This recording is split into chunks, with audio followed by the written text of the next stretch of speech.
Në qendrën kulturore të fëmijëve Kujtim Alia në Shkodër është zhvilluar kampionati i shahut mes shkollave nëntëvjeçare të qytetit.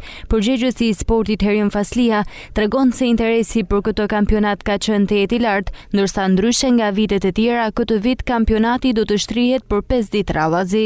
Ky është një aktivitet tradit i qendrës kulturore të fëmijëve, ka shumë vite që zhvillohet.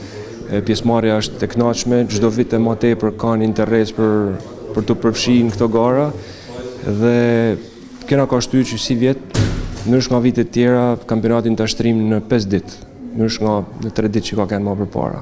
Talenti i tyre shihet qysh në shkollë sepse ky kampionat është përmbyllje e një aktiviteti që fillon nëpër shkolla, ku secila shkollë përzgjedh më të mirë që i vjen për pjesëmarrje këtu në kampionatin e qendrës kulturore. Në këtë kampionat marrin pjesë rreth 150 fëmijë nga shkolla të ndryshme nëntëvjeçare të Shkodrës. Paraprakisht kemi regjistruar rreth 120 fëmijë nga 40 shkolla të qytetit. Kena kriju mundësinë edhe për ata që nuk kanë pas të mujtën të regjistrohen, paraprakisht të regjistrohen ditën e garës, kështu që mendojmë që jemi diku tek 150 fëmijë të përfshim në këtë kampionat. Ky aktivitet synon të nxjisë zhvillimin intelektual të nxënësve, si dhe të promovojë lojën e shahut si një mjet edukues dhe formues për fëmijët, duke forcuar njëkohësisht bashkëpunimin mes shkollave dhe institucioneve kulturore të qytetit.